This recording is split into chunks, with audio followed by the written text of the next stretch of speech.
कहानी शुरू होती है 1979 साउथ अफ्रीका से, जब साउथ अफ्रीका पर अंग्रेजों का राज था।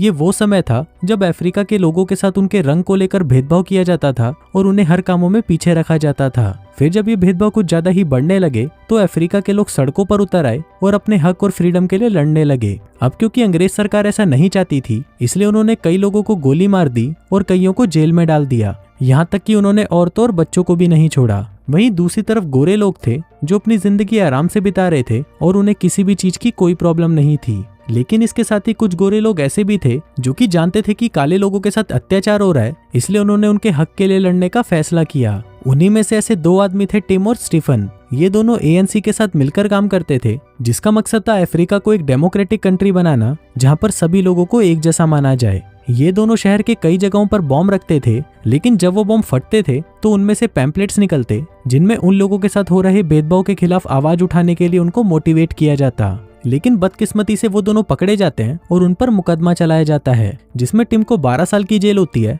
और स्टीफन को 8 साल की। वहीं कोर्ट में स्टीफन भागने की भी कोशिश करता है, लेकिन इससे कोई फायदा नहीं होता। अब उन दोनों को प्रेटोरिया नाम की एक जेल में भेज दिया जाता है, जो कि गोरे लोगों की जेल थी और उनके कायदे कानून बहुत ही सख्त थे। वहीं पहले ही दिन उन दोनों को बता दिया जाता है कि तुम दोनों ने अपने देश के साथ गद्दारी की है, इसलिए अब जिंदगी भर यहीं सड़ते रहो। इसके बाद उनको उनके सेल की तरफ ले जाया जाता है, जिस दौरान बीच में कई तरह के दरवाजे थे जो कि अलग अलग चाबियों से खुलते थे।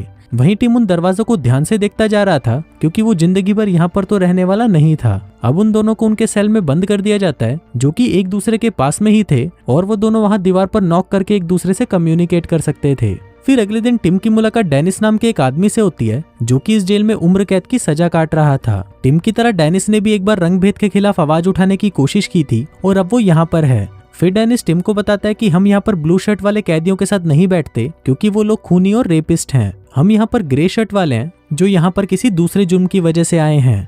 फिर वो दोनों डेनिस को बताते हैं कि हम दोनों को 12 और 8 साल की जेल हुई है, लेकिन हम यहाँ इतने समय तक रुकने वाले नहीं हैं। फिर कुछ देर बाद रनिंग करते हुए डेनिस उनको बताता है कि अगर तुम लोग यहाँ से भागने वाले हो तो पहले ही देख लो, इस जेल की दीवारें 20 फीट ऊंची हैं, जहाँ पर हमेशा एक गनमैन तैनात रहता है। अगर तुमने दीवार पर चढ़ने की कोशिश भी की तो दीवार पर लगी फेंसिंग्स तुम्हारे आर पार हो जाएंगी, और अगर तुमने टनल खोदकर भी भागने की कोशिश की तो तुम लोग घूम फिर कर वापस जेल में ही आ जाओगे। आज तक यहाँ से भागने की कोशिश किसी ने भी नहीं की और तुम लोग भी मत करना। ऐसा बोलकर डेनिस वहाँ से चला जाता है। इसी दौरान वहाँ पर एक और कैदी आता है जिसका नाम था लियोनार्ड। वो उन्हें बताता है कि डेनिस नए कैदियों के साथ ऐसे ही बात करता है और वो सबका हौसला तोड़ देता है। दरअसल बहुत से कैदियों ने यहाँ से भागने की कोशिश तो की, पर वो सभी लोग पकड़े गए। लेकिन अगर तुम लोग भागने का सोच रहे हो तो मैं भी तुम्हारे साथ हूँ। अब ऐसे ही 23 दिन बीत जाते हैं और टिम हर रात सेल के लॉक को देखता रहता है। उसके दिमाग में कई तरह के आइडियाज चल रहे थे। वो सोच रहा था कि यहाँ से भागे तो भागे कैसे। फिर एक रात जब उसने जेल के लॉक को बारीकी से देखा तो उसके दिमाग में एक आइडिया आया।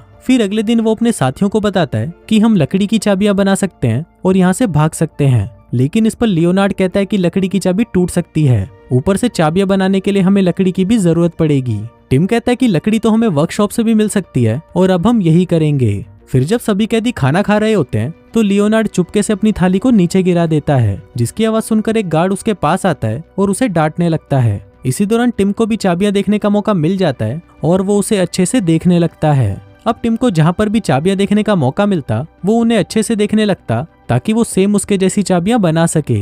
इसके साथ ही उसने चाबियां बनाने का काम भी शुरू कर दिया था। वो चुपके से वर्कशॉप से लकड़ियों के टुकड़े अपने सेल में लेके जाता और उनसे पूरी रात जागकर चाबियां बनाता। हालांकि वर्कशॉप से लकड़ी चुराने का काम इतना आसान नहीं था, लेकिन फिर भी वो उस काम को अंजाम देते। अब टिम ने अपने सेल के लॉक की चाबी बना ली थी और वो अच्छे से काम भी कर रही थी। अब ये देखकर टिम बहुत खुश होता है, लेकिन उसकी ये खुशी ज्यादा देर तक नहीं रहती, क्योंकि अगला दरवाजा लोहे का था जो 3 इंच मोटा था। अब उस दरवाजे की चाबी बनाना तो मुश्किल था, लेकिन टिम ने ये भी कर दिखाया और बस अब बारी थी उस चाबी को टेस्ट करने की। फिर उसी रात लियोनार्ड दरवाजे पर पहरा दे रहा था और टिम उस लॉक को खोलने की कोशिश कर रहा था। अब वो उस दरवाजे के लॉक को खोल लेता है, लेकिन जब टिम उस चाबी को बाहर निकालता है तो वो टूटकर उस दरवाजे के अंदर ही फंस जाती है। तभी लियोनार्ड भी इशारा करता है कि वहाँ पर कोई आ रहा है, लेकिन अब टिम उस चाबी को ऐसे ही अंदर नहीं छोड़ सकता था, क्योंकि अगर वो ऐसा करता तो उसकी पोल खुल जाती। अब वो उस लॉक को बंद तो नहीं कर सका, लेकिन उसने उसमें से चाबी बाहर निकाल ली। अब वो लोग बहुत डरे हुए थे, क्योंकि गेट का लॉक खुला हुआ था।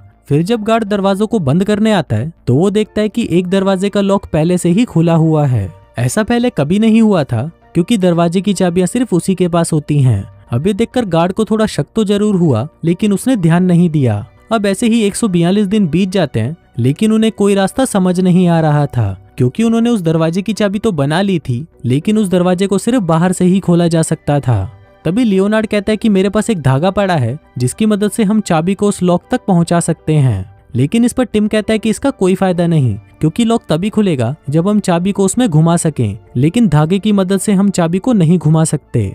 अब उनको जो भी करना था वो सेल की खिड़की से ही करना था, क्योंकि वो सेल बाहर से ही खुलता था। इसी दौरान वहाँ पर गार्ड आ जाता है और उनकी बातें सुन लेता है। उसे थोड़ा शक होता है और वो उनसे पूछता है कि तुम लोग क्या बातें कर रहे हो। वो कहते हैं कि हम तो सिर्फ अपना काम कर रहे हैं, जो सुनकर गार्ड वहाँ से चला जाता है। तभी झाड़ू की स्टिक को देखकर स्टीफन को एक आइडिया आता है। वो उस स्टिक की मदद से सेल के गेट को खोल तो सकते थे, लेकिन एक प्रॉब्लम ये भी थी कि वो स्टिक लॉक तक नहीं पहुंच रही थी। लेकिन टिम इसका भी सॉल्यूशन ढूंढ लेता है। वो स्क्रू की मदद से एक लकड़ी का टुकड़ा उस स्टिक पर लगा देता है, जिससे वो स्टिक लॉक तक पहुंच जाएगी और उसे घुमाया भी जा सकेगा। अब टिम ने वो स्टिक तैयार तो कर ली थी, लेकिन अब बारी थी उसको आजमाने की। फिर काफी कोशिशों के बाद वो उस लॉक को खोल तो लेता है, लेकिन इसी दौरान उससे वो चाबी नीचे गिर जाती है। अब ये बहुत रिस्की था, क्योंकि अगली सुबह गार्ड्स उस चाबी को जरूर देख लेंगे, इसलिए टिम को कैसे भी उस चाबी को वहां से उठाना था। इसलिए टिम इस्तेमाल करता है च्युइंगम का। वो उसे चबाकर लकड़ी पर लगा देता है और उससे वो चाबी को उठाने की कोशिश करता है।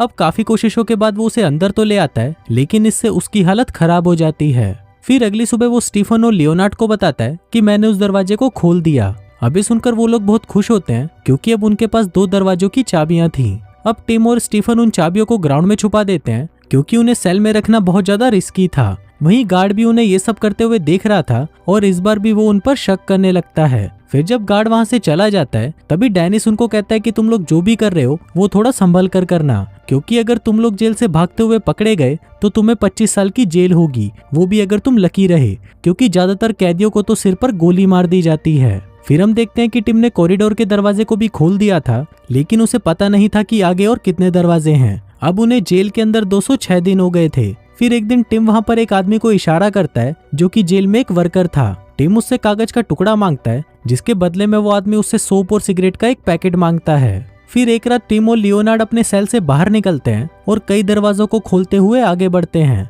दरअसल वो यहाँ से भागने से पहले सभी दरवाजों को चेक करना चाहते थे, लेकिन तभी वहाँ पर एक गार्ड आ जाता है, जिसको देखकर वो दोनों एक कैबिन में छुप जाते हैं। अब गार्ड उस कैबिन से होता हुआ सभी सेल्स को चेक करने लगता है, जिस दौरान हम देखते हैं कि टिम और लियोनार्ड ने अपने बिस्तर को इस तरह से सेट किया था जैसे वहाँ पर कोई सो रहा है। वहीं जब वो गार्ड सभी के सेल चेक कर रहा था, तो दूसरी तरफ वो दोनों आगे बढ़ रहे थे। फिर जब गार्ड नीचे आने लगता है, तो डेनिस उन्हें जोर जोर से खांसकर सिग्नल देता है कि गार्ड नीचे आ रहा है, जिसको देखकर वो दोनों फिर से कैबिन में छुप जाते हैं। और फिर उसके जाने के बाद वो दोनों अपने सेल में वापस चले जाते हैं। फिर अगली सुबह सभी कैदियों के सेल्स चेक किए जाने थे, जिस दौरान जेलर टिम के पास आता है और उसे कहता है कि तुम कुछ तो छुपा रहे हो और ये मैं पता लगा कर ही रहूंगा। दरअसल जेलर को उस पर पूरा शक था कि वो कुछ तो गड़बड़ कर रहा है। तभी जेलर वहाँ पर रखा एक कप गिरा देता है, जिसमें चाबियों के पार्ट्स पड़े हुए थे। फिर जेलर एक पार्ट को उठाकर उससे पूछने लगता है कि ये क्या है। अब टिम की दिल की धड़कनें तेज होने लगी थी, लेकिन तभी वो उस पर एक फोटो को लगाता है और कहता है कि ये एक फोटो स्टैंड है। अब आज तो वो कैसे भी बच गया था, लेकिन आज के बाद उसने ये डिसाइड किया कि वो उन चाबियों को सेल में कभी नहीं रखेगा, जिसके बाद से वो उनको या तो लाइब्रेरी में छुपाने लगा या डिटर्जेंट से भरे बॉक्स में। अब ऐसे ही हर रात ये तीनों अपने सेल से बाहर निकलते और आगे के लॉक्स को देखने लगते, जिसको देखकर टिम उनकी चाबियां बनाता और अगली रात उन्हें टेस्ट करता। अब ऐसे ही करते करते टिम ने 15 दरवाजों की 40 चाबियां बना ली थीं। फिर एक दिन टिम सभी से कहता है कि मैंने सभी लॉक्स की चाबियां बना ली हैं, इसलिए तुम लोग भी हमारे साथ ही भाग चलो। लेकिन इस पर डेनिस कहता है कि नहीं, हम तुम्हारे साथ नहीं जाएंगे। हम यहाँ से भागेंगे तो नहीं, लेकिन हम तुम्हारी मदद जरूर कर सकते हैं। फिर अगले दिन टिम के सेल को फिर से चेक किया जाता है, लेकिन उन्हें वहाँ पर कुछ नहीं मिलता। वहीं टिम एक लकड़ी की मदद से उस पेपर को स्टीफन के सेल में पहुंचा देता है, जिस पेपर को उसने उस वर्कर से लिया था। दरअसल उस पेपर में इस जेल का पूरा मैप बना हुआ था, जिसकी मदद से वो ये पता लगा सकते थे कि उन्हें कहां से निकलना है। फिर उसी रात सबसे पहले टिम अपने सेल के दरवाजे खोलता है, जिसके बाद वो स्टीफन और लियोनार्ड को भी खोल देता है। ये तीनों अपने साथ कुछ कपड़े भी ले लेते हैं, जिन्हें वो जेल के बाहर पहन सकते थे। अब ये तीनों एक एक दरवाजे को खोलते हुए आगे बढ़ रहे थे, लेकिन कुछ ही देर बाद वहाँ पर गार्ड भी आ जाता है और वो उसी कैबिन की तरफ बढ़ने लगता है जहाँ पर वो तीनों छुपे हुए थे। लेकिन तभी डेनिस अपने सेल के लाइट लैंप को तोड़ देता है, जिसकी वजह से सभी सेल्स की लाइट चली जाती है। अब प्लान के मुताबिक सभी कैदी उस गार्ड को आवाज लगाने लगते हैं कि उनके सेल की लाइट को ठीक कर दिया जाए ताकि टिम और बाकी दोनों को वहां से भागने का टाइम मिल सके। अब उनकी आवाज सुनकर गार्ड ऊपर की तरफ जाने लगता है, जिस दौरान वो तीनों बाकी के दरवाजों को खोलने लग जाते हैं। अब वो सभी दरवाजों को खोलकर आगे बढ़ रहे थे, लेकिन तभी उनके सामने एक इलेक्ट्रॉनिक दरवाजा आता है जो कि गार्ड के रूम से ही खुलता था। पर क्योंकि गार्ड वहां पर नहीं था तो लियोनार्ड उसके रूम में जाकर उस दरवाजे को खोल देता है। अब वो तीनों आखिरी दरवाजे तक पहुंच गए थे, लेकिन सभी चाबियां ट्राई करने के बाद भी उनसे वो दरवाजा नहीं खुलता। अब लियोनार्ड गुस्से में उस दरवाजे को तोड़ने लगता है, जिससे वहां पर काफी शोर भी होता है, लेकिन कोई भी उस पर ध्यान नहीं देता। अब फाइनली वो दरवाजा टूट जाता है, जिसके बाद वो तीनों दूसरे कपड़े पहन लेते हैं। वहीं उनकी किस्मत भी अच्छी थी क्योंकि बाहर का दरवाजा भी खुला हुआ था। फिर गार्ड की नजरों से बचते हुए वो लोग जेल से बाहर आ जाते हैं। वहीं पास में एक रोड भी था जहाँ पर और भी लोग जा रहे थे, जिस वजह से किसी का भी उन पर ध्यान नहीं जाता। फिर जेल से कुछ दूर जाते ही वो तीनों भागने लगते हैं और एक टैक्सी पकड़कर वहां से कहीं दूर चले जाते हैं। अब इस तरह वो इस जेल को तोड़कर वहां से भाग निकलते हैं, जहां से निकलकर वो तीनों बहुत खुश थे और उनकी आंखों से आंसू भी आ रहे थे। वहीं अगले दिन जब गार्ड उनके सेल को चेक करता है तो वो शॉक्ड हो जाता है कि वो तीनों इस जेल से भाग निकले। फिर फिल्म के लास्ट सीन में हमें दिखाया जाता है कि ये साउथ अफ्रीका की हिस्ट्री का पहला एस्केप था जहां इतनी सुरक्षित जेल से कोई कैदी भाग गया था। फिर हमें बताया जाता है कि ये तीनों बॉर्डर क्रॉस करके लंदन पहुंच जाते हैं और वहां फिर से ANC को ज्वाइन कर लेते हैं, जहां उनका रंगभेद को लेकर फिर से आंदोलन शुरू हो जाता है। और कुछ इसी तरह से ये कहानी यहीं खत्म हो जाती है।